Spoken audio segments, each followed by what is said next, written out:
श्री राम जय राम।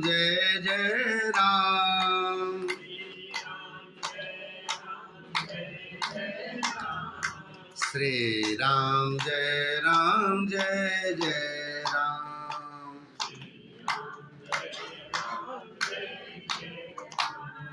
श्री राम जय राम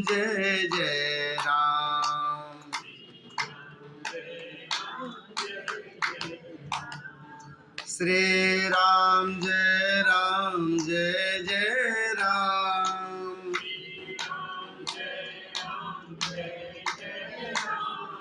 श्री राम जय राम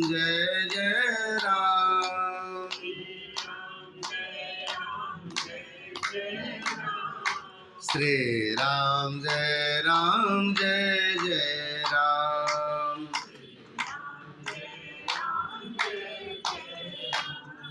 श्री राम जय राम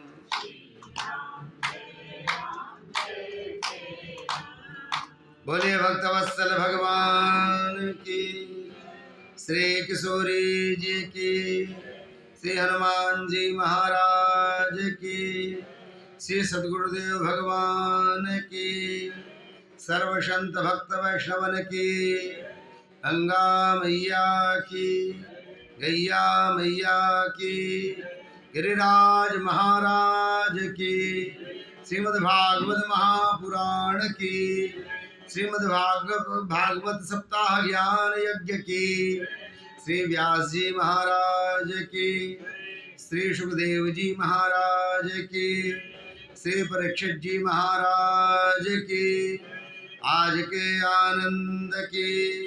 जय जय श्री राधे, जय जय श्री राधे, जय जय श्री राधे।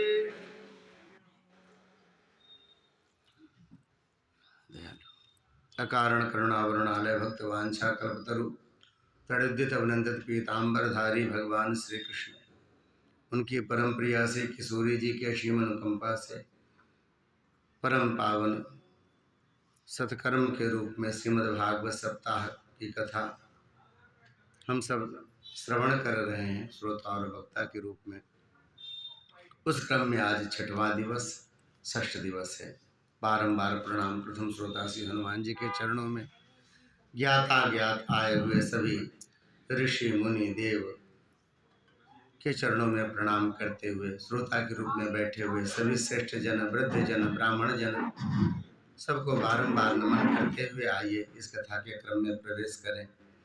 कल हम सब ने भगवान के गिरि गोवर्धन धारण करने की कथा श्रवण करी। भगवान श्री कृष्ण की जितनी लीलाएं हैं अद्भुत हैं, उनका अनुकरण नहीं किया जा सकता। बस उन लीलाओं को देख करके भगवान के चरणों में प्रीति की जा सकती है, प्रेम किया जा सकता है। जीवन में अनुकरण के योग्य भगवान राम का चरित्र है और पूजन के योग्य हमारे ठाकुर का चरित्र है। यहाँ पर जो है तो 7 दिनों तक लगातार बारिश होती रही। इंद्र का मद टूटा है, उसका घमंड टूटा। सब सुरक्षित रहे, किसी ब्रजवासी का बाल बांका नहीं हुआ। भगवान ने फिर से गोवर्धन को अपनी जगह स्थापित किया है। सब बाहर आए हैं, चारों तरफ से घेर लिया सबने। सब पूछते हैं कन्हैया, हम जितने बड़े उतने ही बड़े तो तुम भी हो, वैसे दिखते भी हो जैसे हम दिखते हैं। हाँ, आप ज़्यादा सुंदर हो पर हो तो हमारी जैसे। फिर आप में इतनी शक्ति कहाँ से आ गई कि आपने 7.5 कोस के जो है इस गोवर्धन गिरी को उठा लिया। सब ठाकुर जी की तरफ देखने लग गए और उत्सुकता से यशोदा मैया को लगा कि मेरा नाम लेगा लाला, मैं ही तो रोज रोटी और माखन खिलाती हूँ। जितनी गोपियाँ हैं उन सबको लगा कि हमारा नाम लिया जाएगा, क्योंकि माखन चोरी तो हमारे यहाँ होती जी, दही की मटकी हमारी फूटती है, तो श्रेय भी फिर हमें मिलना चाहिए। कितने गोप बालक हैं, उन्हें लग रहा है कि हमारा नाम लेंगे। क्योंकि प्रतिदिन जब कलियुग हम लेकर के आते तो अपने हाथों से पहले कन्हैया को खिलाते, उसके बाद फिर स्वयं पाते। तो ऐसा सब विचार करके सबके अपने अपने मनोभाव, सब ठाकुर जी के चेहरे की तरफ देख रहे हैं। और वह प्रसिद्ध दोहा भगवान कहते हैं, कछु माखन को बल बढ़ो, अपनी मैया की तरफ देखते हुए बोले, यशोदा मैया की तरफ देखते हुए। तो हुआ क्या, बाकी सबने मुंह फेर लिया। अच्छा जी, आपके मैया खिलाती, हम तो कभी खिलाए ही नहीं कुछ, हमारी तो कोई सेवा ही नहीं है। सब गो बालक कह रहे हम माला बना करके प्रतिदिन बनमाला पहनाते अपने ठाकुर को, सजाते बड़े सुंदर सुंदर पुष्पों से। अच्छा, सब माँ ने ही खिलाया पिलाया आपको, हमने तो कुछ किया ही नहीं। अरे भैया अभी पूरा तो बोलने दो। कछु माखन को बल बढ़ो, अजी कछु गोपन करी सहाय। अब तो जितने गोप थे सब प्रसन्न हो गए, हमारा नाम लिया। पर अब जो गोपियां थी वो रूठ गई। अच्छा जी, इन्होंने खिलाया, मैया ने खिलाया, और हमने जो इतना त्याग किया है, हमारे त्याग का तो कुछ अर्थ ही नहीं है। भगवान ने सोचा इनके लीडर का नाम ले लो, सब प्रसन्न हो जाएंगे। तो फिर किशोरी जी की तरफ देखते हुए बोले, श्री राधा जू के कृपाते गिरि गोवर्धन लियो उठाए। बोलिए ऐसी किशोरी जी की। जितनी गोपियां, उन्होंने कहा हाँ जी कृपा ही थी इनकी, नहीं तो आपसे कहा बनने वाला था। हमारे ठाकुर के आधे अंग में तो श्री किशोरी जी हैं। तो आपने उठाया भी तो बाएं हाथ से उठाया, भी छोटी उंगली से, अपने में ताकत होती तो दाएं से उठाते। उठाया किशोरी जी वाले हाथ से, तो जयकार भी तो उन्हीं की होगी। इस तरह से भगवान ने बड़ी सुंदर लीला करी। ठाकुर जी चाहते हैं सब प्रसन्न रहे, मैया बाबा गोपी गोप, अरे इतने तक कि बंदर लंगूर सब भी। वो जो छोटे छोटे चिड़े हैं ना, वो पेड़ पे बैठे हुए, उन सब की प्रसन्नता का भी कुछ न कुछ उपाय करते हैं। और यहाँ सबका वर्णन आया महाराज, सबको बांसे सुनाते हैं हमारे ठाकुर, और सब श्रोता की तरह सुनते भी हैं, अपन जैसे बैठ के कथा सुन रहे, सब सुनते भी हैं। हमारे ठाकुर के श्रोता सब भी ऐसे हैं, वो बछड़े हैं, वो मृग है, वो पंछी सब हैं, वो मोर है। और जब हमारा ठाकुर कदम वृक्ष के नीचे त्रिभंग ललित आकार में खड़े होकर होठों में बंसी लगा करके जब निनाद करते हैं, तो महाराज ऐसे श्रोताओं की भीड़ लग जाती, पक्षियों का चहचहाना बंद हो जाता है, हिरणों का जो है कुलाचे मारना बंद हो जाता है। ये गाय और ये बछड़े सब जो चल रहे हैं ना, सब धीरे से सब चले आते हैं भगवान के पास, और अपने कान के दोनों से भगवान के दिव्य उस बंसी की ध्वनि को समेटते रहते हैं अपने हृदय। गोपियां बार बार कहती है, भैया हम सब काहे के जानवान हैं, धन्य तो ये सब जीव हैं, इन्हें भगवान का दर्शन और भगवान की वंशी ध्वनि सुनने के अलावा और कुछ भी नहीं है, संसार की कोई कामना नहीं है, कुछ भी नहीं। धन्यास्त मूढ़ मटयो भी हरिण्यता, ये आनंद नंदन मुपात विचित्र वेशम। अरे मृग को तो सबसे ज्यादा लाभ मिल रहा है, जो अपनी बड़ी बड़ी आंखों से अपने ठाकुर को निहार पा रही। अब जिसका जितना बड़ा आंख उस हिसाब से ठाकुर को देख रहा। गोपियों को लगता है इसने ज्यादा देखा होगा, हम तो कम ही देख पाती। इधर इंद्र के मन में बड़ी ग्लानि, पर इंद्र देवाधिदेव हैं, हिम्मत नहीं पड़ रही सबके सामने जाके सबके बीच में डांटना शुरू कर दिया तो फिर तो बड़ी बेइज्जती हो जाएगी। बड़े लोगों को अपने सम्मान की बड़ी चिंता होती है जी। इंद्र मौका ढूंढ रहे हैं जो कभी ऐसा हो कि भगवान अकेले मिले, अकेले मिले तो जाकर के फिर क्षमा मांग आएंगे, डांट भी पड़नी होगी तो अकेले में पड़ जाएगी। भगवान ने सोचा मौका देना चाहिए, इतने लोगों ने आशीर्वाद दिया, जितनी गोपियां हैं, जितने गोप हैं, जितने वृद्ध हैं, सबने खूब आशीर्वाद दिया है। जो इंद्र तू खूब फले फूले, तेरे बाल बच्चे खूब उन्नति करे, तुम्हारा पद सदा बना रहे, तेरा सम्मान सदा बना रहे। क्यों? तुमने 7 दिन तक निरंतर श्याम सुंदर को देखने का अवसर दिया। यदि यह विपत्ति नहीं आती तो हम अपने ठाकुर को कैसे इतने लंबे समय तक निहार पाते, देख पाते। इतने लोगों ने आशीर्वाद दिया है तो फिर ठाकुर तो क्यों नाराज होने लगे। पर इंद्र के मन में भय, भगवान ने सोचा अवसर देना चाहिए। तो कदम वृक्ष के नीचे जब बालक सब गए हुए थे, बछड़े सब खोजने के लिए कहाँ कहाँ लौटा जाए, भगवान अकेले वहीं बैठे हुए थे। अचानक जो है सो इंद्र ने देखा भगवान को, चले आए चरणों में।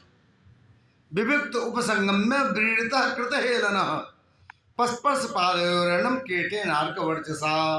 एकांत में भगवान को जब ही देखा, बहुत लज्जा से मैंने भगवान के सामने अपनी शक्ति दिखाई।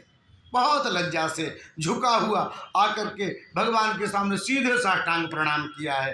अपने किरीट को भगवान के चरणों में स्पर्श बारंबार कराया है और फिर हाथ जोड़ करके भरी भरी आंखों से ठाकुर जी के सामने खड़े हो गए। इंद्र दृष्टश्रुतानुभावस्य कृष्णस्यामित तेजसः नष्टस्त्रोकेशमद इंद्र आह कृतांजलि।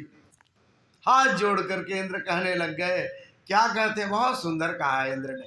हे प्रभु, विशुद्ध सत्वम तव धाम शांतम तपोमयम ध्वस्तरजस्तमस्कम मायामयोऽयं गुणसंप्रवाहो न विद्यते ते ग्रहणानुबंध कुतो नु तद्धे तव ईश तत्कृता लोभादयो ये बुधलिंग भावा तथापि दंडम भगवान बिभर्ति धर्मस्य गुप्त्यै खलने ग्रहाय। कहते हैं कि हे प्रभु, तीनों गुणों से अलग आप हैं प्रभु। आपको तीनों गुण सत्व रजतम तीनों छू नहीं गया है। आप त्रिगुणातीत हो, पर महाराज हम तो नहीं है ना। ये जो आपका धाम है वह भी पूर्णतया सात्विक है, वहां रजस और तमस का प्रवेश नहीं। पर प्रभु हम तो तीनों में, यदि हम तीनों में हैं तो हमारे में तीनों के अवगुण भी निश्चित रूप से आएंगे। तो सत्व रज तम तीनों से युक्त जो हमारा शरीर है प्रभु, ऐसी गलतियां तो करेगा ना प्रभु। हमें कुछ मिल जाएगा तो हम फूल जाएंगे, फिर हम बड़ों का आदर नहीं करेंगे, श्रेष्ठ को समझेंगे नहीं। हमारा कुछ चला जाएगा तो दुखी हो जाएंगे, अरे मेरा तो सब चला गया, इतने दिन से रखा था, ऐसे ऐसे बनाया था। ये तो सहज है, हम जीव हैं। तो हमसे गलती होना तो लाजमी है प्रभु। आप त्रिगुणातीत हो, हम तो त्रिगुण के अंतर हैं, तो हमसे गलती हो गई।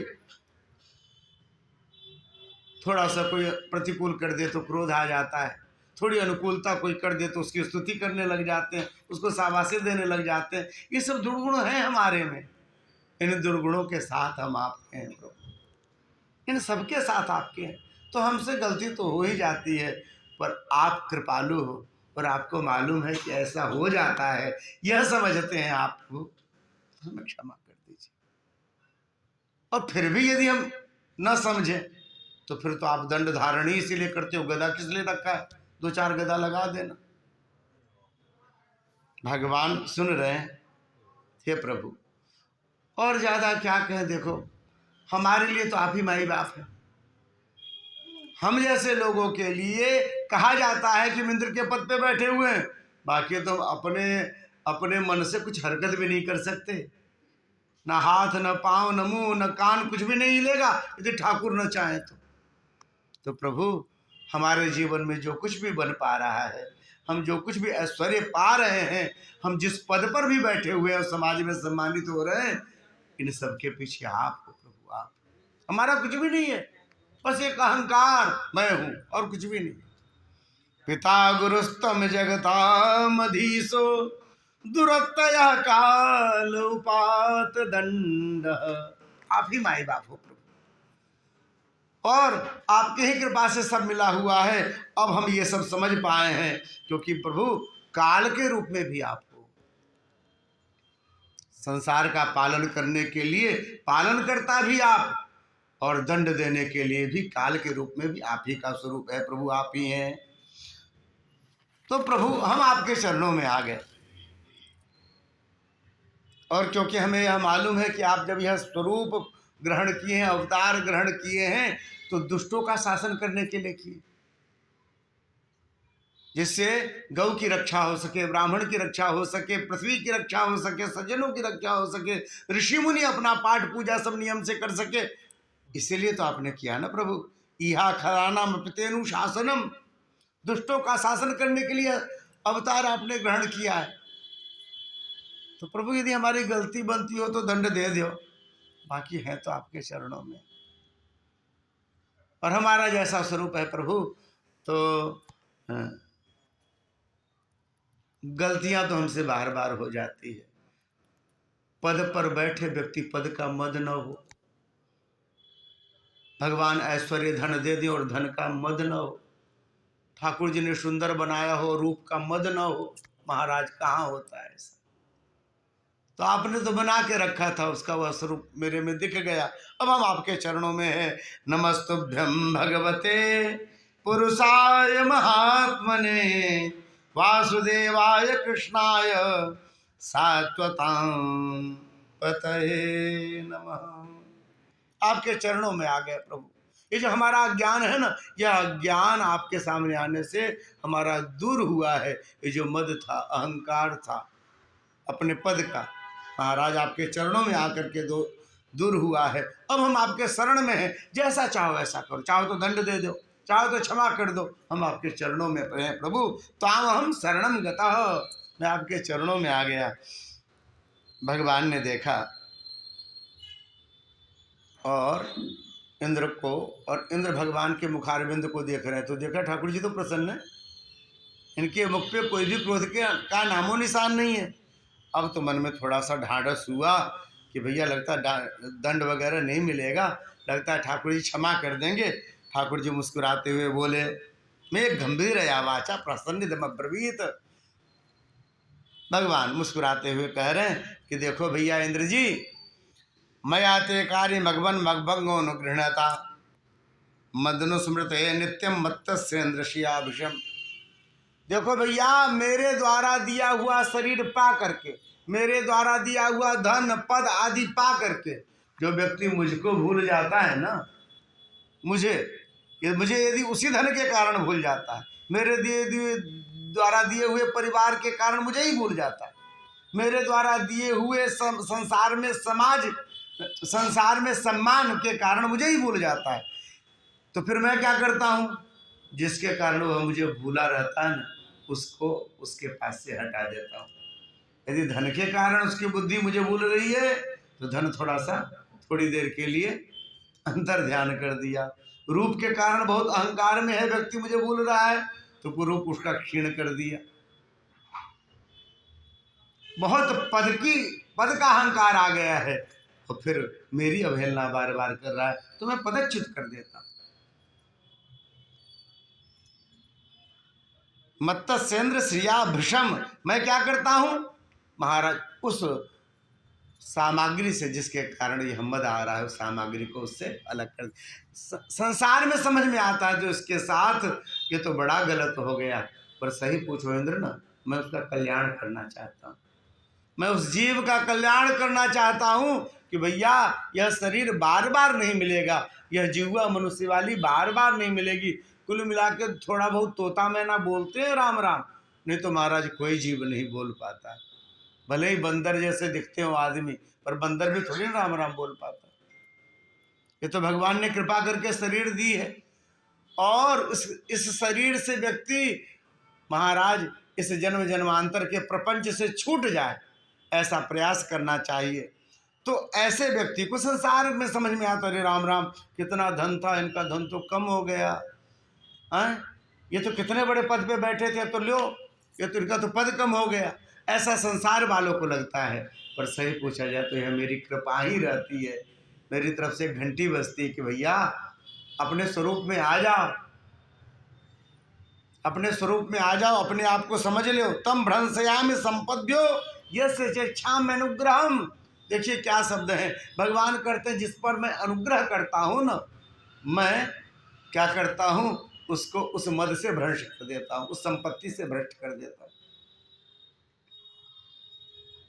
और इसीलिए आप अहंकार में थे, और यहाँ पर आपने जैसा किया, लेकिन ब्रजवासियों का आपके ऊपर आशीर्वाद है, ब्रजवासियों ने आपको खूब आशीर्वाद दिया है। पता नहीं किस कार्य से कब किसको यश मिल जाए, कब अपयश मिल जाए।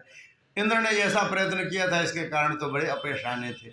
और ठाकुर जी की ऐसी कृपा रही है कि महाराज भक्त जिसका हित चाह ले तो फिर ठाकुर जी भी कैसे हित करेंगे।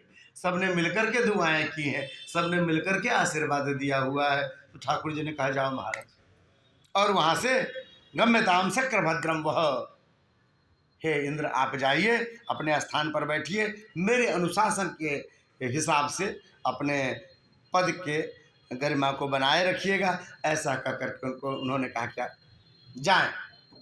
इंद्र ने समझा क्षमा हो गया, जिसके लिए भयभीत थे, पता नहीं पद बचेगा कि नहीं बचेगा, कहीं ऐसा ना हो ब्रह्मा जी की तरह खुद ही इंद्र बन करके बैठ जाए हैं। पर यहाँ तो सब कुछ बड़े आराम से हो गया। देखो भक्तों के आशीर्वाद का फल। जब ही देखा कि सब ठीक हुआ, अब उसने जो है तुरंत सुरभि का कामधेनु लेकर के आए थे। कामधेनु को सामने किया, भगवान ने देखा कामधेनु। हुआ क्या था कि आए थे पूरे लाव लश्कर से, पर सब छुपे उपे पड़े थे। बोलो कि इधर उधर हो जाओ, कहीं डांट वाट पड़ी होगी तो उधर से भाग चलेंगे। यदि डांट नहीं पड़ी तो फिर मिलकर के सब लोग वहाँ थोड़ी स्तुति कर लेंगे, थोड़ा कीर्तन भजन हो जाएगा, नाच गा लेंगे ठाकुर के सामने। कहाँ अवसर मिलता है। तो जब देखा भगवान प्रसन्न है तो पहले कामधेनु को आगे किया। कामधेनु ने कहा है, हे कृष्ण आपने हमारे वंश पे बहुत उपकार किया, लोगों को गौपालन के लिए प्रेरित कर रहे हैं आप। हे प्रभु हमारा वंश सदा सदा आपका अनुग्रहित रहेगा। और इस तरह से कामधेनु ने कहा है। भगवान बड़े प्रसन्न हुए हैं, उसके दुग्ध से अभिषेक हुआ परमात्मा का।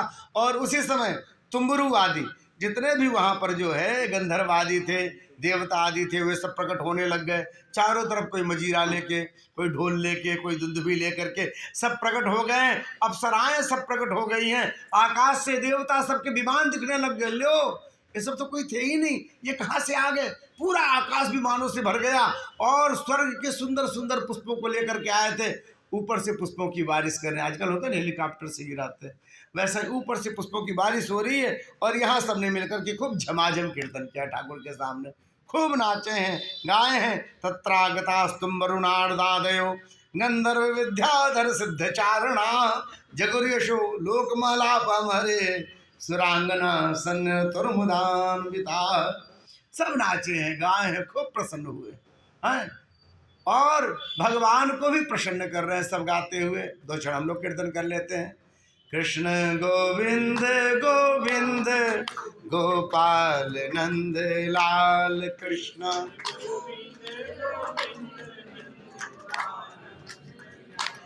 कृष्ण गोविंद गोविंद गोपाल नंद लाल कृष्ण।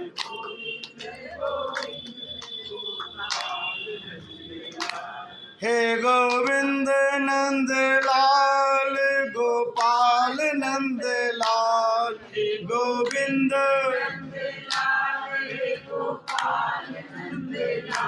हे गोविंद नंद लाल, हे गोपाल नंद लाल,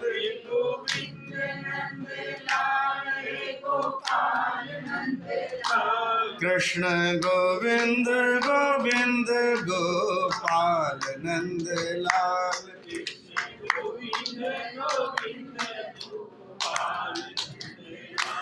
कृष्ण गोविंद गोविंद गोपाल नंद लाल।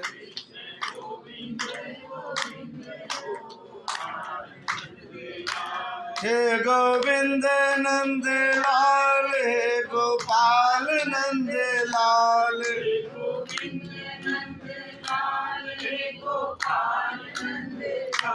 हे गोविंद नंद लाल, हे गोपाल नंद लाल,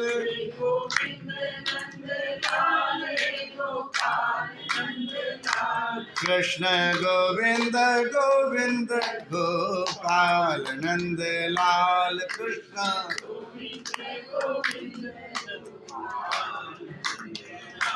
कृष्ण गोविंद गोविंद गोपाल नंद लाल, कृष्ण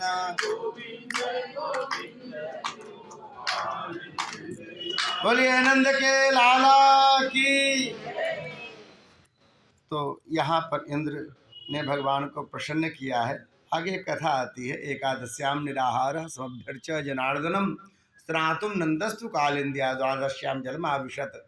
एकादशी का व्रत किया नंद बाबा ने ब्रजवासियों के साथ और यमुना किनारे आकर के बैठे नियमानुसार। एकादशी मतलब एकादश जो आपकी इंद्रियां हैं सब भगवान में लगी रहे, तो वह एकादशी का व्रत है। यहाँ पर बताते हैं महाराज निराहार रह करके उन्होंने नियमानुसार ब्रजवासियों ने एकादशी किया। उस दिन घर में नहीं रहते, फिर भी घर में कुछ न कुछ काम लगा ही रहेगा, ये उठाओ, ये रखो, ये करो, तो आपका ध्यान बार बार बटेगा। सब चले आते यमुना जी के किनारे, ठाकुर जी की छवि भी ले आते, साथ में शालिग्राम जी को भी ले आते। सुबह से ऐसा नियम बनाया हुआ है, सुबह से महाराज ब्राह्मणों को बुला करके दिव्य ठाकुर जी को शस्त्रार्चन के द्वारा पूजन, 1000 नामों से तुलसी चढ़ाना, खूब सुंदर सुंदर षोडशोपचार से पूजन करके फिर यह सहस्त्रार्चन का क्रम। इसके बाद भगवान के नाना प्रकार के अर्चन आदि करते हैं। जैसे धीरे धीरे शाम हो गई, शाम को हुई तो फिर उसके बाद बैठ करके सबने भाव से भगवान की कथा श्रवण करी, और कथा श्रवण करी तो धीरे धीरे रात का 10 बजा। तो 10 बजे के बाद फिर क्या करें, फिर थोड़ी बहुत नींद आने की संभावना रहती है, तो सबने झाल बजा करके खूब कीर्तन शुरू कर दी। व्रतों में जो है सो जागरण का बड़ा महत्व होता है, हम लोग कर नहीं पाते, लेकिन सामान्यतः व्रत के में जागरण का होता है। हमारे यहाँ वाटिका में जिस दिन होता है उस दिन रात्रि में सब जागरण कर लेते हैं, बाबा के पास सब बैठते हैं, और बाबूजी और बाबा के समय का प्रचलन है, तो जो लोग निभा पा रहे हैं पुराने लोग तो सब बैठते हैं, लेकिन व्यवस्था की जाती है कि आपका जागरण बन पाए। तो सबने वैसे ही जागरण किया, सब कीर्तन कर रहे थे। बाबा को लगा कि लगता है कि सुबह हो गई है, पौ फटने से पहले हो तो ब्राह्म मुहूर्त से पहले ही स्नान कर लेते, जिससे ब्राह्म मुहूर्त में ठीक समय पे ठाकुर जी की प्रतिमा के समय बैठ करके जप आदि कर सके। तो ऐसा विचार करके वो चले गए स्नान करने के लिए, और स्नान करने गए यमुना जी में। वहाँ वरुण के दूत घूम रहे थे, उन्होंने देखा, बोले इस समय तो जल में प्रवेश नहीं करना चाहिए, इन्होंने नियम तोड़ा है। तो उन्हें पकड़ लिया, लेकर के वरुण लोक को चले गए। अब यहाँ लोगों ने कहा कि बाबा गए थे, आए नहीं। थोड़ी सबको चिंता लगी, सब आए यमुना किनारे, देखा खड़ाऊ है, कपड़े हैं, बाबा तो है ही नहीं। अब तो सबको लगा बाबा डूब गए, खबर गई ब्रज में। अब तो रोते पीटते पहुंच गए सब। यहाँ तो यशोदा मैया तो बार बार बेसुध हो जाए, बाबा चले गए। भगवान ने कहा चिंता मत करो, मैं हूँ ना, मैं कुछ करता हूँ। और परमात्मा कहते हैं कि प्रभु पहुँचे हैं वरुण लोक में। भगवान जब भी वरुण लोक में पहुँचे, पता चला वरुण को कि भगवान आए हैं। अब तो भागा गया दरवाजे पर, परमात्मा को लेकर के आए हैं। महाराज इतने स्वागत से लेकर के आए, वहाँ नंद बाबा ने देखा, देखो तो हमें तो बैठा के रखा है ऐसे अपराधियों की तरह, हमारे बेटे का इतना स्वागत हो रहा है। वो देख रहे हैं, और प्राप्तम दीक्षिषि केशम लोकपाल सपर्यया महत्या पूजे तदर्शन महोत्सव। खूब सुंदर भगवान के चरण धोए हैं, और चरण धो करके बारंबार वह चरणामृत सबको बांटा है। फिर उसके बाद भगवान को सुंदर माला फूल आदि से तिलक आदि लगा करके आरती आदि उतारी है। बार बार सपत्निक वरुण और आरती उतार करके बारंबार चरणों में प्रणाम करके वरुण कहते हैं कि प्रभु मैं एक बात बताऊं आपको, मैं हृदय से कह रहा हूं, जरा सी भी अन्यथा नहीं है। आज इस शरीर के प्राप्ति का फल मुझे मिल गया, क्योंकि मैंने आपके दर्शन कर लिए। यह अद्य में निवृतो देहो दैवार्थो दिगतः प्रभो तत्पाद भाजो भगवान नवापु पार मध्वन। इस शरीर के प्राप्ति का फल मिला कि प्रभु हम आपको देख पाए। इन आँखों ने देखा, हाथों ने सेवा करी, मस्तक पर आपके चरणामृत रखे, हमारा रोम रोम पुलकित हो गया। प्रभु इस शरीर के प्राप्ति का फल आज मिल गया, नहीं तो हम सब हैं तो देवता, हमें लोक मिले हुए, अपने सब मंत्रालय मिले, हम अपना देखते हैं, कभी आपके दर्शन का कहाँ सुयोग मिलता है। भारतवासी तो फिर भी कभी कभी माँ के बिहारी और कनक भवन कर भी लेते हैं अयोध्या और वृंदावन जाके, पर देवलोक वालों को कहाँ मिलना है, हमें तो मिलता नहीं। प्रभु ये तो बड़ी कृपा हुई कि आपके पिताजी का दर्शन हो गया। देखो भक्त के दर्शन से भगवान के दर्शन हो जाते, इनके दर्शन से आपके दर्शन हो गए, हमारा जीवन जो है धन्य हो गया। हमसे अजाने में गलती हो गई, ये सब दूध पहचानते नहीं थे, हम भी नहीं पहचान पाए। तो गलती तो हो गई प्रभु, आप हमें क्षमा कर देना। ऐसा जब कहा, आनी तो यम तो पिता तद भगवान क्षतुम अर्हति, आप हमें क्षमा कर दो प्रभु, हम नहीं जानते थे। ऐसा जब कहा है, भगवान प्रसन्न हुए हैं और बाबा को लेकर के वहाँ से आ गए यमुना जी के तट पर। सब प्रतीक्षारत थे, महाराज कहाँ एकादशी, सब बैठे हुए थे। जब भी बाबा को सबने देखा है, जय जयकार हुई है, बोलिए नंद बाबा की, सबने जय जयकार करी। अब तो सब लोग घेर करके बैठ गए नंद बाबा को, गांव वाले सब मिलकर के, भैया कहाँ गए थे आप? तो बाबा ने बड़ा सुंदर बताया सब बात कि मैं ऐसे ऐसे सब पकड़ के मुझे ले गए थे। पर मैं क्या बताऊं, मेरा लाला जब भी गया ना, इसके तो स्वागत में पलक पावड़े बिछाने लग गए सब। ऐसे स्वागत किया जैसे साक्षात नारायण आ गए हों। हमें तो लगता है कि मुझे भगवान ने जो पुत्र के रूप में दिया है, अवश्य कोई ऐसी महान शक्ति है, भगवान ने भेजा है। याद है गर्गाचार्य जी ने क्या कहा था कि इनके बार बार जो है सो अवतार होते रहते हैं, अलग अलग रंगों में प्रकट होते रहते हैं। इस बार क्योंकि श्याम बन करके आए हैं, इसलिए इनका नाम कृष्ण रखते हैं। याद है ना कैसे कैसे पूतना राक्षसी, कैसा बकासुर, अघासुर, तृणावर्त, जिनको देख के भय लगे, ऐसे ऐसे को इसने मारा है। हो न हो, यदि उन्होंने प्रार्थना की तो हमारे हो सकता है कि साक्षात नारायण ही हमें हमारा कल्याण करने के लिए हमारे पुत्र के रूप में आए हो। अब तो गांव वालों में चर्चा हो गई, और चर्चा हुई तो घर में फिर महिलाओं में चर्चा हुई, बच्चों ने सुना। आज जब भगवान गौचारण करने के लिए आए तो बालकों ने घेर लिया, लेकिन कन्हैया आप नारायण हो? बोले नहीं तो किसने बताया आपको, हम तो आपके मित्र हैं, नंद बाबा यशोदा मैया के लाला श्री कृष्ण। अरे नहीं नहीं सच बताओ ना, हमारे बाबा बता रहे थे, कह रहे थे कि तुम वरुण के पास गए ना तो उन्होंने स्वागत किया। अरे सबका करता है, आप भी जाओगे तो आपको माला पहनाएंगे, आप गए नहीं हो ना इसलिए ऐसा लगता है। फिर नहीं भैया सच बताओ ना, आप सच में नारायण हो? अच्छा तुम क्यों पूछ रहे हो? हम इसलिए पूछ रहे थे कि 1-2 बाल्टी दूध हमारे घर में होती है ना, तो अपन देखते हैं जहाँ दूध का समुद्र होगा कैसा लगता होगा, क्षीर सागर। एक बार हमें दर्शन करा दो, आप नारायण हो फिर तो आप ले जा सकते हो ना, हमें एक बार दर्शन करा दो।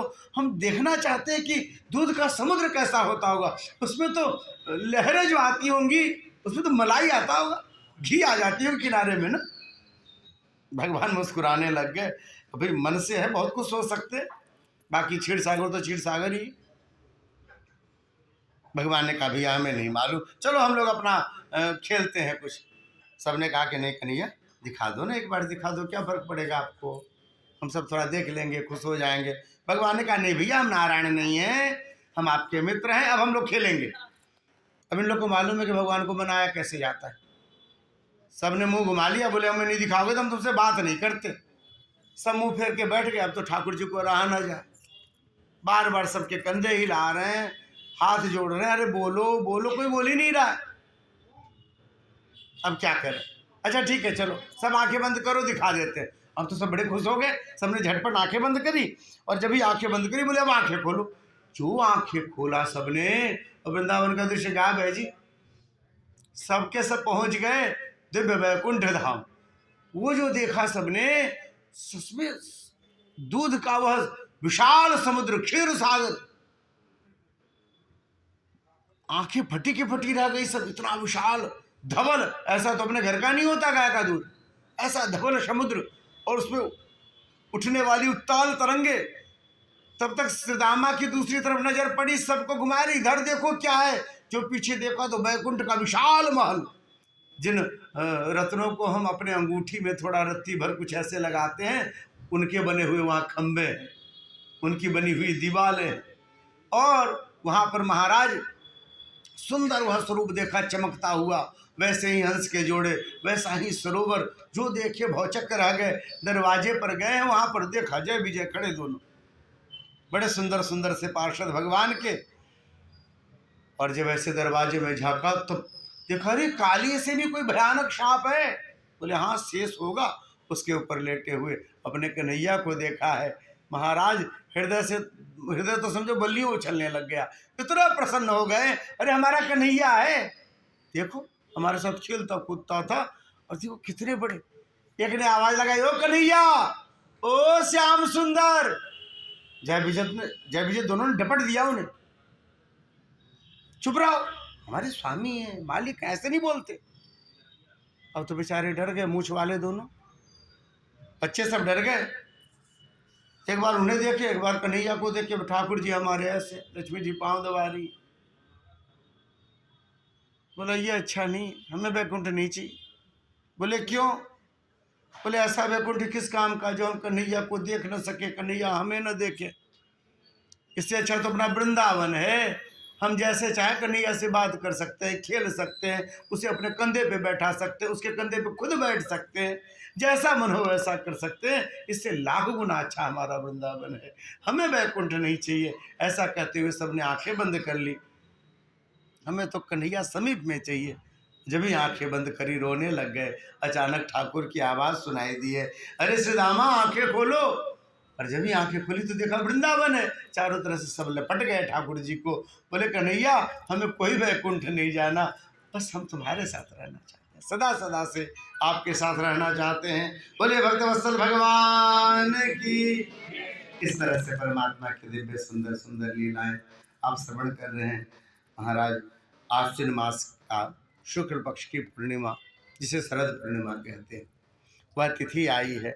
1 वर्ष पहले परमात्मा ने सबको वादा किया, गोपियों को, जो हम आपको जो है जैसी इच्छा है आपकी वह इच्छा पूरी करेंगे और आपको रास में शामिल करेंगे। ठाकुर जी ने देखा पूर्णिमा का दिव्य स्वरूप चमकता हुआ चंद्रमा आकाश में। उस चमकते हुए चंद्रमा और तारों के मंडल के बीच में चमकती हुई वह धरती, वह गोवर्धन, वह यमुना जी के जल तरंगे और उस सुंदर कदम्ब वृक्ष के नीचे परमात्मा ने विचार किया कि अब महारास किया जाए। और ऐसा विचार करके परमात्मा ने अपने होठों से बंसी लगाई और उसमें जो है दिव्य मंत्र फूंका है। भगवान ने जब भी मंत्र फूंका उसमें क्लिंग बीज मंत्र फूंका, और जब भी फूंका तो कहते हैं कि महाराज वह स्वरलहरी जहाँ जहाँ गई सब जगह सब सम्मोहित होने लग गए। और उस स्वर के पीछे पीछे सब जहाँ जिस अवस्था में थे वैसे ही चल पड़े हैं, सब चल पड़े हैं। और जिस अवस्था में जो गोपी थी, जिसके कान में वह स्वर गया, सब उसी अवस्था में चल पड़ी। कोई गाय दूह रही थी, गाय दूहते हुए चल पड़ी। कोई भोजन बना रही थी, भोजन बनाते हुए चल पड़ी। कोई बच्चे खिला रही थी, बच्चे को रखा चल पड़ी। कोई पति का सेवा कर रही थी, पति का सेवा करते हुए जब भी सुना कानों में वैसे ही चल दी। लिम्पंत्या प्रम्भजंत्योन्या अंजंत्या काश्चलोचने। कुछ काजल लगा रही थी, श्रृंगार कर रही थी अपना, एक में लगाया एक में नहीं लगाया, चलते। एक चोटी बेनी बना रही थी, एक बनाया एक नहीं बनाया, वैसे ही आधा खुला वैसे ही चल दी। महाराज कुछ वस्त्र पहने थे, कुछ वस्त्र पहन रही थी, जिस अवस्था में थी वैसे ही कि वैसे सब चल दिए हैं। महाराज गोविंदा परितात्मानो न नवर्तंत मोहिता। किसी को कुछ भान नहीं है कि हम किस अवस्था में जा रहे हैं, कैसे जाना चाहिए। सामान्यतया लोग भी घर के बाहर निकलते हैं तो अपने आप को ठीक ठाक करके निकलते हैं समाज के अनुसार, और ये सब तो जैसे थी वैसे ही चल दी, क्योंकि अपने मन से नहीं जा रही थी। वह जो वंशी की ध्वनि इतनी आकर्षक थी कि महाराज कुछ सोचने समझने की शक्ति नहीं रही। और एक दूसरी बात, इतना प्रेम ठाकुर के चरणों में, इतना प्रेम कि भगवान के वंशी की ध्वनि सुनाई दी, फिर कुछ भी भान नहीं रहा। ऐसे हो जाए वैसे हो जाए, ये ठीक कर ले, इसको संभाल करके चलते हैं, नहीं, जैसे थे वैसे चलते। जिसमें प्रेम होता है ना, फिर भान नहीं रहता महाराज। जैसे मान लो अपने लोग का धन में बड़ा प्रेम हो, और कोई विश्वस्त व्यक्ति यदि बता दे कि महाराज सामने वाले सड़क पे तो सिक्के की वर्षा हो रही है, तो व्यक्ति तब सोचेगा जरा टाई लगा ले, शूज पहन लेते हैं, बाहर वाले क्या सोचेंगे, जैसे रहेगा वैसे जाएगा। क्योंकि धन के प्रति बड़ा है ना, हृदय में बहुत जुड़ाव। कोई अपना बहुत प्रेमी, अपना बालक ही ऐसे ही मालूम चला भी वहाँ पे देखे थे उसको, और आपको मालूम है क्यों नहीं आ रहा है, और वहाँ देखे तो जैसे वैसे ही चले जाएंगे, हमारा ही बेटा कोई दूसरा है। ऐसा होता है ना अपने बच्चों के प्रति, धन के प्रति जब प्रेम होता है, जिसके प्रति प्रेम होता है, फिर वहाँ व्यक्ति अपने विषय में नहीं सोच पाता, उसके विषय में सोचता है, जिसके प्रति प्रेम। यहाँ ठाकुर जी के प्रति प्रेम था, उनका चिंतन करते हुए गोपिकाएं पहुंची हैं। और यहाँ पर सुखदेव जी ने परीक्षित जी को जो कथा सुनाई, परीक्षित जी ने टोका है कि प्रभु ये जो गोपिकाएं हैं इनकी बुद्धि में तो लगता है जैसे काम है, भगवान के स्वरूप पे मोहित हैं और भगवान को ब्रह्म के कारण, ब्रह्म परमात्मा के कारण नहीं मानते। पर ऐसे स्वरूप को भगवान स्वीकार भी करते हैं। ये बात इनको बुरी लगी सुखदेव जी को। सुखदेव जी उस प्रवाह में थे जब यह रास की दिव्य कथा कहने जा रहे हैं। इसी बीच में इन्होंने टोका है, कहते उत्तम पुरस्ता दे तत्ते चैद्या सिद्धि में यथागता। जैसे कहते पहले सुना दिया ना भैया, फिर से पूछते हो वही बात। अरे भैया, जब शिशुपाल को भगवान ने चक्र के द्वारा मारा तो भगवान ने उस गाली देने वाले को भी अपने चरणों में स्थान दिया। तो भगवान तो केवल सन्मुखता देखते हैं कि वह मेरे प्रति कर रहा है, चाहे काम हो, क्रोध हो, लोभ हो, मोह हो, जो कुछ भी हो। पर यदि वह ठाकुर जी के प्रति है तो ठाकुर उसको अपना ही मान लेते हैं, उसको पूजा ही मान लेते हैं। दिशन्नपि ऋषिकेशं कुमता धोक्षज प्रिया नीनाम निहस्य सार्थाय भक्तिर भगवतो निप अभ्यस्या प्रमेयस्य निर्गुणस्य गुणात्मना। देखो महाराज, ये सब जितने भी संसार के भाव हैं ना आपके लिए हैं, हमारे ठाकुर जी के लिए क्या है? वो तो त्रिगुणातीत है। काम, क्रोध, मद, लोभ, मत्सरता, ईर्ष्या, ये सब जीव के धर्म है। ठाकुर के लिए थोड़ी ही ना है महाराज। वो तो केवल देखते हैं कि मेरी तरफ आ रहा है, क्या भाव है, कैसा है, क्या है, नहीं। और सन्मुखता देखते हैं। सन्मुख होई जीव मोहि जबहि जन्म कोटि अघना सो तबहि। एक बार सन्मुखता हो जाए फिर ठाकुर जी नहीं देखते इसके पाप है पुण्य। भगवान में सामर्थ्य है, वो तो सब कुछ ठीक कर लेंगे, अपने जैसा बना लेंगे। भक्तों की चर्चा में वो आ जाएंगे। 5000 साल बाद हम लोग बैठ करके उनकी कथा करते रहेंगे। ठाकुर में जो है इतना तो सामर्थ्य है ही। इसलिए कामम क्रोधम भयम स्नेहम ऐक्यम सौहृदमेव च नत्यम हरौ विदधतौ यान्ति तन्मयतामिते। जैसे तन्मयता बने, ठाकुर का स्मरण बनना चाहिए महाराज, जिससे आपका बन पाए। चाहे सख्य भाव से भजो, चाहे दास्य भाव से भजो, हैं, चाहे स्वामी मान लो, तो ही मोहि नाते अनेक मानिए जो भाव है। जिस भाव से भी मानो, बस ठाकुर जी कहते हैं मान लो। जब यह बात कहा तो परीक्षित जी फिर से ध्यान से बैठ गया सुनने के लिए।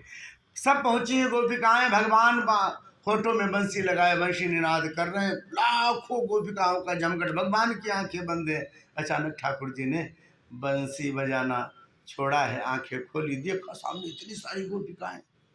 भगवान धीरे से मुस्कुराए और कहते हैं स्वागतम भो महाभाग प्रियम किम करवाणि वह ब्रजस्या नामयम कच्चित भ्रूतागमन कारण। आप सबका स्वागत है, हे महाभाग, आप सबका स्वागत है। बताइए क्या आदेश है, हम क्या करें आपके लिए? आपकी किसमें प्रसन्नता है वो हम करेंगे, आदेश दीजिए। हमारा ठाकुर भी बड़ा नटखट है जी। अब तो गोपिकाएं तो बड़ी प्रसन्न हो गई हमें बोलने ऐसा, पर ठाकुर तो क्षण क्षण स्वरूप बदलने वाले हैं। दूसरे अर्धाली में कहते हैं ब्रजस्या नामयम कच्चित ब्रूतागमन कारण। ब्रज में सब ठीक तो है ना? आपके घर में सब ठीक है ना? नहीं, हम पूछ रहे थे क्यों आई हो आप। लो, अभी तो कह रहे स्वागत है, अभी आदेश दियो, और फिर कह रहे क्यों आई हो। नहीं, इसलिए पूछ रहे थे रजन्य सा घोर रूपा। अरे आधी रात का समय है, ऐसे में अच्छी घर की महिलाएं बाहर थोड़ी ना आती हैं घर के, और आप यहाँ चली आई यमुना जी के तट पर। घोर शत्रु निषेविता प्रतियात ब्रजम नेहस्थेम स्त्री भी सुमध्यमा। अरे आप सब घर जाओ, ऐसे आधे रात में ऐसे बनों में नहीं घुमा जाता। इतनी समझ तो होनी चाहिए ना आपको। गोपिकाएं हतप्रभ हैं, ऐसा लग रहा था अभी तो वेलकम कर रहे हैं और उसके बाद ये कह रहे हैं कि यहाँ क्यों आ गई, क्या बात है, आपको घर जाना चाहिए। अच्छा, तो आपके मन में आया होगा क्या शरद पूर्णिमा की रात्रि है और आज तो बड़ा सुंदर दृश्य दिख रहा होगा, और यमुना जी के किनारे गोवर्धन जी की तलहटी पे ये सुंदर सुंदर वृक्षों के बीच में, तो आप शोभा देख लो। देखो ये गोवर्धन जी की शोभा कैसा लग रहा है, इतनी सुंदर चमक रहा है। ये यमुना जी की जल तरंगी देख लो, ऐसे लग रहा है जैसे किसी ने चांदी घोल के बहा दिया है। ये रमण रेती के सुंदर ये बालुकाओं को देख लो, ऐसे लगता है जैसे चांदी के चूर्ण किसी ने बिछा दिए हैं। ये वृक्ष, ये लतिकाएं, ये पुष्प, और ये चंद्रमा, ये तारे, ये आकाश, ये धरती, सब सुंदर लग रहे हैं। अच्छा लगा ना? देख लिया, घर जाओ, आप जाओ घर। इतने समय किसी को नहीं रहना चाहिए। अरे आपके घर में बाल बच्चे हैं, घर परिवार है, पति हैं, पिताजी हैं, चिंतित हो रहे होंगे, बच्चा रो रहा होगा, इतनी सारी जिम्मेदारियां हैं आपकी, सब छोड़ करके चली आई। कभी कभी बड़ाई कर रहे, कभी बुराई कर रहे, सब छोड़ करके चले। देखो देवी, अच्छा आप इसलिए आ गई कि आपके मन में रहा होगा कि श्याम सुंदर है वहां पर, तो मेरे प्रति आपका बड़ा प्रेम है, इस प्रेम से खिसी चली आई आप, है ना? यह कारण है मुझसे मिलने चली आई। अब बात समझ में आई। मुझसे भी मिलने चली आई तो ठीक है, पर इस समय नहीं आना चाहिए था, आधी रात को। देखो देवी, हमसे बहुत प्रेम है, अच्छी बात है, पर स्त्री के लिए तो परमेश्वर उनका पति ही होता है। स्त्री के लिए माता पिता की सेवा, सास ससुर की सेवा और पति की सेवा ही धर्म है। संसार में तीर्थ करके, व्रत करके, जो कुछ भी नियम होते हैं महाराज, वो सब पुण्य स्त्री को केवल पति की सेवा से प्राप्त हो जाता है। बोले वृंदावन बिहारी लाल की। स्त्री को केवल पति की सेवा से ही वे सब तीर्थ व्रत आदि के फल की प्राप्ति हो जाती है। इसलिए माता पिता, सास ससुर, पति और ननद देवर आदि जो हैं, जो आपके रक्षित हैं, आपके द्वारा पालित हैं, उनकी सेवा करना ही आपका धर्म है। तद्बंधूनाम च कल्याण प्रजानाम चानुपोषणम, बच्चों का पालन करना यही धर्म है देवी। अब आप ये कह सकती हो कि घर परिवार अनुकूल नहीं है, आप कह सकती हो पति अनुकूल नहीं है, कहते हैं लोग, कह देते हैं, अनुकूलता नहीं है, स्वभाव अच्छा नहीं है, स्वरूप अच्छा नहीं है, शीलवान नहीं है। देवी, आपको वही मिला है जो आपके प्रारब्ध से था। अपने प्रारब्ध के अनुसार ही परिवार मिलता है। महाराज, इस संसार के चक्र में घूमते हुए हैं, कहाँ किससे क्या क्या आदमी का लेन देन चलता है, कभी चुकाने के लिए, कभी देने के लिए, सब आना पड़ता है महाराज। कोई बेटा बन के आएगा, कोई पति बन के आएगा, कोई पिता बन करके आएगा, और फिर अपने जिम्मे का जो भी है वह पूरा करके, कर्जा चुका करके फिर उससे अलग हो पाता है। तो जो आपको मिला आपके प्रारब्धानुसार मिला है। और देवी, पति कैसा भी हो, स्त्री के लिए तो वही परमेश्वर है। यदि मान लो, कहते हैं दुशीलो दुर्भगो विद्धो जड़ो रोग्य धनो पिबा, बोले महाराज चरित्रहीन है। यदि आप कहें कि दुर्भाग्य वाला है, कुछ भी धंधा काम करता है महाराज सफल नहीं होता, वृद्ध है, जड़ है, रोगी है, निर्धन है, कैसा भी है, फिर भी यदि उसका अपमान करती है स्त्री, तो उसे नारकी आदि योनियों में जाना पड़ता है। इस संसार में तो यश याता ही है, और मरने के बाद भी नारकी आदि योनियां मिलती है, नरक जाना पड़ता है। इसीलिए जो आपको प्राप्त हो गया है संसार में, और जिनके प्रति आपका कर्तव्य है, उन कर्तव्य का पूरा पालन कीजिए। रही बात हमसे प्रेम की, तो हमसे प्रेम है तो हमारी कथाओं को सुनिए, हमारे स्वरूप का दर्शन कीजिए, और हमारे स्वरूप का ध्यान कीजिए, और मेरे ही दिव्य नामों का कीर्तन कीजिए। बस इतने से आपको जो है सब प्राप्त हो जाएगा। अरे दूरी से जितना प्रेम बनता है, जितना ध्यान बना रहता है, समीपता में वैसा नहीं रहता। भगवान करे न तथा सन्निकर्षे न प्रतियात ततो गृहान, समीपता में तो फिर नहीं रह जाता, वैसा आदर भाव नहीं रह जाता, है ना? और दूर में रहते हैं तो बहुत स्मरण करते रहते हैं। इसलिए उस दूरी में ही आप हमसे प्रेम बनाए रखें, ऐसा कहा भगवान ने। और जब ही ऐसा भगवान ने कहा, अब तो भगवान का मुख देखा नहीं जाता। जिनके दर्शन के लिए ऐसे घर से भागे भागे आए, जैसे थे वैसे ही चल दिए थे। जिनके स्वरूप दर्शन के लिए हमने अपना घर छोड़ा, परिवार छोड़ा, संसार छोड़ा। जिनके चरणों में आने के लिए हमने किसी यश अपयश की चिंता नहीं करी। सब छोड़ करके जिनके चरणों में आए, अब वही कहते हैं घर लौट जाओ। भगवान के सुंदर मुख से ऐसे अप्रिय वचन सुनने की हिम्मत नहीं हो रही सबकी। सबने आंखें नीचे कर लीजिए। सबके आंखों में मोटे मोटे आंसू भरने लग गए और गालों से गिरने लग गए हैं। आंखों का काजल गालों से बह रहा है और महाराज पूरा गाल काला होता चला हुआ, पूरा का पूरा नीचे का बालू का काली होने लगी। जब टप टप आंसू गिरने लग गए काजल के साथ, ऐसा लग रहा है कि अब ठाकुर जी का मुख कैसे देखें। इतना क्रूर तो उन्हें नहीं बोलना चाहिए था। जिसने अपना सब कुछ तुम्हें मान लिया हो प्रभु, उसे चरण से दूर करते। आंखें नीचे कर ली और गोपियां बोलने लग गई, भगवान की तरफ देख ही नहीं रही है, नीचे आंखें किए हुए रोते रोते बोलने लग गई। मैं बम विभोर हति भगवान गदि तुम निसंसम संत्यज्य सर्व विषयांस्तव पाद मूलम भक्ता भजस्व दुर्वग्रह तेजस्मान देवो यथादि पुरुषो भजते मुमुक्षुन। हे प्रभु, इतने सुंदर हो आप, जहां नजर पड़ती है ना बस वही ठिठक के रह जाती है। ऐसे नेत्र हैं, ऐसे भौहें हैं, ऐसी नासिका है, ऐसे कपोल है, ऐसे सुंदर अधरोष्ट, ऐसे उपरोष्ट, हम जहां देखती रह जाती, पूरा तो देख ही नहीं पाती आपको कभी। ऐसा स्वरूप है जहां देखे वही ठिठक के रह जाए। इतना कोमल स्वरूप, इतना सुंदर स्वरूप, और बातें ऐसी कड़वी कड़वी कर रहे हो आप। चले जाओ मेरे पास से, शोभा नहीं देता, मुंह में सुट नहीं कर रहा आपकी ऐसी आवाज, ऐसा बोलना नहीं सूट करता। आप तो बस मीठा मीठा बोला करो तोते की तरह, ऐसी बात आप करते हो। हे प्रभु, अरे अपने विषय में न सोचो, हमारे विषय में सोचो। संत्यज्य सर्व विषयांस तव पाद मूलम। ये सुख सुविधा, घर परिवार, मोह ममता सब त्याग करके आपके चरणों में आ गए। जीवा का विषय, नासिका का विषय, कान का विषय, नेत्र का विषय कुछ भी याद नहीं है। सब ठाकुर ही हैं। उन्हीं के चरणामृत का स्वाद मालूम है, उन्हीं का दृश्य मालूम है, उन्हीं के सुंदर पुष्पों का सुगंधन आपको मालूम है, उन्हीं के दिव्य नामों का कीर्तन कान को मालूम है। हमें दूसरा कुछ भी नहीं मालूम। संत्यज्य सर्व विषयांस तब पाद मूलम।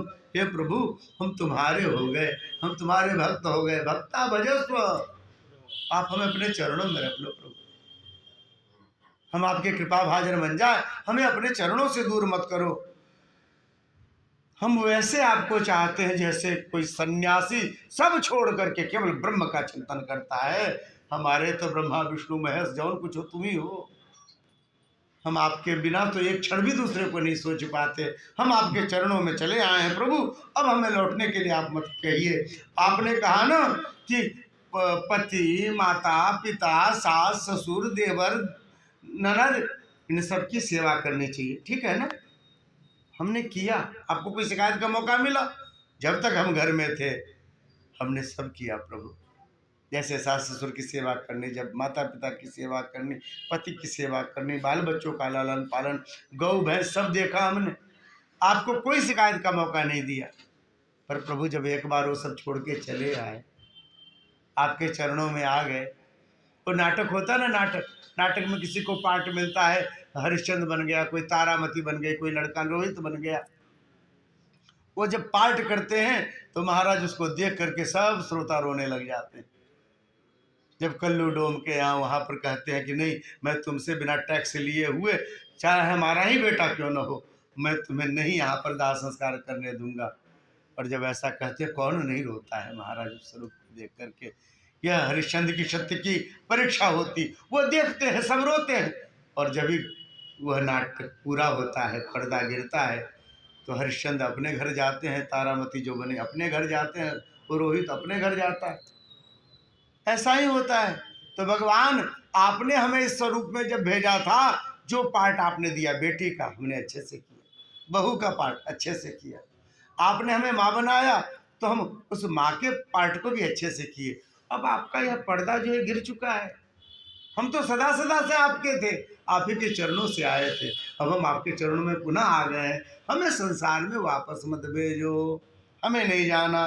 पृष्ठो भुवास्तनुभृताम किल बंधुरात्मा, और मालिक हैं आप, स्वामी हैं हमारे, हमने आपको अपना सर्वस्व माना है। यदि आप जिद ही करोगे जाना है तो हम क्या करेंगे, फिर चले जाएंगे ना, कहोगे तो चले जाएंगे, पर हम जाने की सोचे तो भी नहीं जा सकते। क्यों?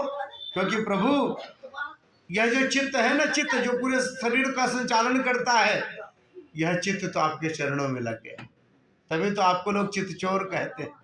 तो चित्त जो है आपके चरणों में लग गया। अब यदि हम मुड़ के जाना चाहें तो बिना चित्त के यह शरीर चलेगा नहीं, चलेगा नहीं तो घर की तरफ पैर मुड़ेंगे कैसे, हम मुड़ेंगे नहीं तो फिर हम जाएंगे कैसे। चित्तम सुखेन भवता प्रहितम गृहेषु यन्निर्विशत्युत्करावपि गृह्य कृत्ये पादौ पदम न चलतस्तौ पादमूलाद् यामः कथम ब्रजमथो करवाम किं वा। यदि हम जाने की भी सोचे तो चित्त तो आपके चरणों में ऐसा लगा कि फिर अब वहाँ से हटना नहीं चाहता है चित्त का भौरा, तो फिर हम जाएंगे कैसे, फिर भी जिद करोगे जाना पड़ेगा, तो फिर तो जैसे तैसे तो चले ही जाएंगे। प्रभु आपका आदेश होगा, आप स्वामी हैं तो चले ही जाएंगे, पर आप जब एक बार आप में अपनी बुद्धि लग गई ना प्रभु, तो आप तो जानते हो फिर हम घर भी जाएंगे तो किसी काम के नहीं रहेंगे। बुद्धि आप में लगी रहेगी तो किसी की बात समझ में नहीं आएगी, बात समझ में नहीं आएगी तो सबके आदेश का हम पालन नहीं कर पाएंगे, नहीं आदेश का पालन कर पाएंगे तो गृहस्थी समय से सब कुछ नहीं हो पाएगी, न समय पे भोजन, न समय पे भजन, न समय पे सेवा, और नहीं हो पाएगी ना तो लोग हमारा ख्याल करना छोड़ देंगे। संसार बड़ा स्वार्थी होता है महाराज, बड़ा स्वार्थी होता है। जब तक आप काम के हैं तब तक आपके घर में पूछ है, जब आप काम के नहीं होते, लोगों का स्वार्थ आपसे कोई पूरा नहीं हो पाता, फिर महाराज नहीं पूछते लोग। बेटा माता पिता को नहीं पूछता है, रिश्तेदार आपको नहीं पूछते, ये संसार का यही चलन है। हम घर में यदि चली गई ना प्रभु तो आप में हमारी बुद्धि लगी रहती है तो हम कुछ कर नहीं पाएंगे, संसार के अनुसार कार्य सेवा नहीं बनेगी तो लोग हमें फिर भूलने लगेंगे, हमें छोड़ देंगे, हमारी स्थिति दीनहीन की हो जाएगी। फरमाइश भी उसकी पूरी होती जो अपने काम का होता है व्यक्ति, जिससे कुछ लेना देना होता है। हम दीनहीन हो जाएंगे, और दीनहीन हो जाएंगे प्रभु तो फिर तो आप ही को ख्याल करना पड़ेगा, क्योंकि दीनानाथ आप हो, दीन बंधु आप हो, दया की मूर्ति आप हो, तो आपको ख्याल करना पड़ेगा। तो वहाँ हमें घर में छोड़ करके तुम्हें ख्याल करना पड़ रहा है, यहाँ चरणों में रख लो ना, चरणों में रख लो। हमें उसी चरण को देखने की और उसकी सेवा की इच्छा है जो लक्ष्मी जी सदा दबाती रहती, हमें उन्हीं चरणों का ध्यान बार बार आता है जो भगवान शिव के हृदय में विराजते हैं। हमें उन्हीं चरणों का बार बार स्मरण आता है जिसे धो करके ब्रह्मा जी ने कमंडलू में रख लिया था, और वह गंगा के रूप में तीनों कालों को, तीनों युगों को पवित्र करती रहती। हमें उसी चरणों की सेवा में रख लो। ऐसा कह करके जोरों से रोने लग गई हैं। जब रोने लग गई अब तो महाराज अचानक भगवान की हंसी सुनाई दी, खिल खिल करके हंसे परमात्मा। अब तो जल्दी से आंख पोछा, हमारा हृदय फट रहा है इतनी, जो ऐसा कि भगवान ने जैसे हमारा त्याग कर दिया, ये हंस कौन रहा है। आंखें उठा के देखी तो देखा भगवान हंस रहे, ये तो ठठा के हंस रहे। ये देखो इतनी जली कटी हमें सुनाई और हमने अपना थोड़ा सा हृदय क्या रोके बताया तो हमारी हंसी उड़ाने लग गए, हंस रहे। भगवान ने हंसते हुए बोला, हमने थोड़ा सा आपसे विनोद क्या किया, दो चार बातें क्या कही, आप सबके तो टेसुए निकलने लग गए। ये देखो क्या रोती है सब, यानी आपने विनोद किया था, हमसे हंसी की थी, आप हमारा त्याग नहीं कर रहे। अरे नहीं नहीं, क्यों त्याग करना, आप सबको बुलाया ना महाराज में शामिल होने के लिए, जन्म जन्मांतर से इच्छा थी आपकी, युगों से इच्छा थी। ये सब कौन है? बोले रामावतार के सब ऋषि मुनि है, जटा वाले, दाढ़ी वाले। 99 रास परमात्मा ने राम के रूप में किया था, एक महाराज बचा हुआ था, बोले इसे जो है कृष्ण के रूप में करें। ये सब गोपियां बनकर के आए, वो सब महात्मा कहते वेद मंत्र की ऋचाएं हैं, वह मूर्त रूप में आई है गोपियां बनकर के। सबने जल्दी जल्दी आंखें पोंछ ली, बोले देखो जी ऐसा विनोद मत किया करो, ऐसा ऐसे में तो कभी प्राण निकल जाएंगे हमारे, बताओ तो हम आपके चरणों में आए। भगवान ने कहा कि आप सब आइए और हम सब महारास में शामिल होते हैं। ऐसा कह करके परमात्मा बीचों बीच खड़े हो गए हैं। अब चारों तरफ से गोपिकाओं का क्रम, हम सब महाराज की तस्वीरें देखते हैं। बीचों बीच ठाकुर हैं और एक दूसरे का हाथ पकड़ के, एक दूसरे में सबके हाथ में हाथ है, और गोपिकाओं का क्रम 1 लाइन 2 लाइन 3 लाइन 4 लाइन जितने थे। वृंदावन में तो कहते हैं महाराज 156 करोड़, 140 तो भी हम लोग हुए, 150 हुए, इससे ज़्यादा। तो महाराज ऐसा कैसे हो सकता है? रमण रेती अपनी देखी हुई है, वहाँ कैसे? तो बोले अपनी बुद्धि से नहीं समझ में आती भैया, कन्हैया की कथा है। इतनी गोपियाँ आई हैं और सबको ठाकुर जी ने रास में शामिल किया है, और सब एक साथ परमात्मा ने की बंशी ध्वनि, भगवान बंशी बजा रहे हैं, और सब एक साथ सबके पाँव चल रहे हैं, सबके हाथ चल रहे हैं, भाव भंगिमाएँ एक सी बन रही हैं, सब इतने आनंद में है। महाराज आंखें बंद बंद हो जाती है, पर कोई व्यतिक्रम नहीं होता है, सब एक साथ नाचने लग गए। 2 क्षण हम लोग भी गा लेते हैं ना। रास रचो है, रास रचो है, यमुना किनारे कान्हा रास रचो है, रास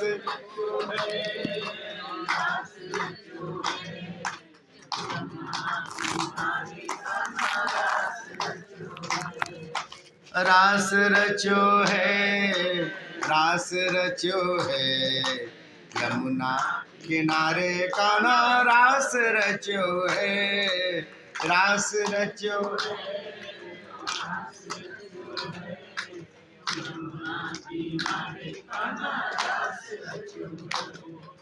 राधा नाचे नाचे नाचे, राधा नाचे, राधा हाँ, राधा नाचे, कृष्ण नाचे, नाचे गोपी जन, राधा नाचे, मन में रावण गयो सखीरी पावन वृंदावन, मन में हाँ, मन में रावण गयो सखीरी पावन वृंदावन, मन मेरा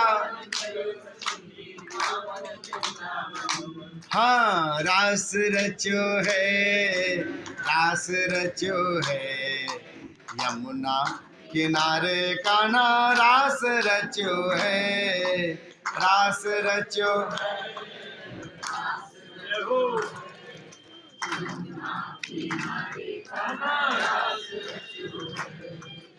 गंगा नाचे, यमुना नाचे, नाचे नदी गण, गंगा नाचे, गंगा नाचे, यमुना नाचे, नाचे नदी गण,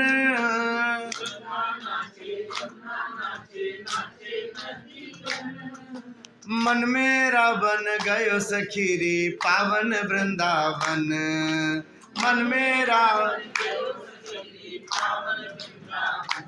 हाँ, रास रचो है, रास रचो है, यमुना किनारे कान्हा रास रचो है, रास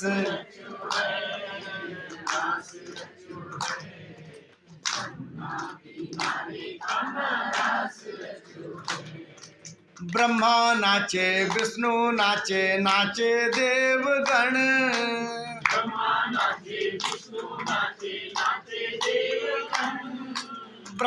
नाचे, विष्णु नाचे, नाचे देवगण,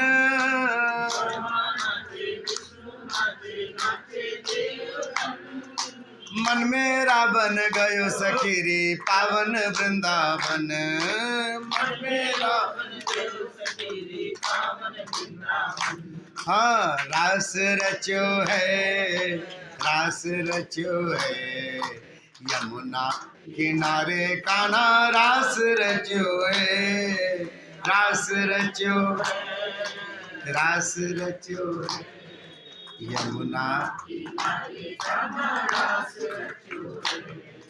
रास रचो है, रास रचो है, यमुना किनारे कान्हा रास रचो है, रास रचो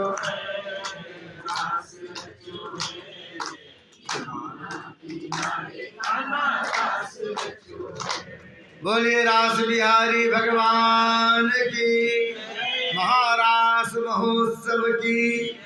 परमात्मा दिव्य स्वरूप में बीचों बीच सबके और चारों तरफ से भाव में खोई हुई महारास में नाचती हुई गोपिकाओं को अचानक भान हुआ कि उनके एक हाथ में ठाकुर जी के हाथों का स्पर्श हुआ, बाम हाथ में ठाकुर जी का स्पर्श हुआ। जब भी ऐसा एक हाथ में ठाकुर जी का स्पर्श मालूम हुआ, अब तो महाराज मन मयूर सबके नाच उठे। यानी परमात्मा ने मेरा हाथ पकड़ा जी, परमात्मा ने मेरा हाथ पकड़ा। हुआ क्या था, परमात्मा ने जब देखा एक को बीच में एक ही है, भगवान ने सोचा और आनंद देना चाहिए, तो भगवान क्या किए, दो दो गोपिकाओं के बीच में एक, जितनी गोपिका है उसके आधे ठाकुर, इतने स्वरूप में परमात्मा प्रकट हो गए। और सबको यह भान हो रहा है कि हमारा बायां हाथ तो ठाकुर के हाथ में, किसी का बायां किसी का दायां। ठाकुर जी ने अपने हाथ जो है हमारे हाथों में लिए हैं, ऐसा जब भी भान हुआ महाराज, अब तो आनंद की सीमा नहीं रही, अब तो और भाव से नाचने लग गए, और भाव भंगिमा करते हुए बड़े भाव से आंखें बंद करके नाच रहे हैं। सबको लग रहा है परमात्मा मेरे हाथों में हाथ है उनकी, परमात्मा ने हमारा हाथ स्वीकार कर लिया है, अरे मेरा पाणी ग्रहण स्वीकार कर लिया ठाकुर ने, अब तो हम सदा सदा से ठाकुर के हो गए। ऐसे नाचने लग गई।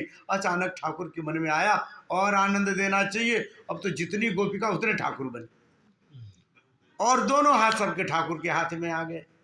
अब दोनों हाथ में इधर भी ठाकुर पकड़े, इधर भी ठाकुर पकड़े, अब तो सबके आनंद की सीमा नहीं रही, अब तो और प्रसन्न हो गए।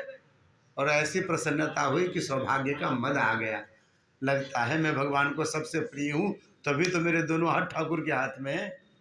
इसका अर्थ यह है कि ठाकुर जी मेरे ही साथ है, बाकी के साथ नहीं है, क्योंकि दोनों हाथ तो मेरे हाथ में, फिर बाकी के साथ, इसका मतलब मैं सबसे प्रिय हूँ।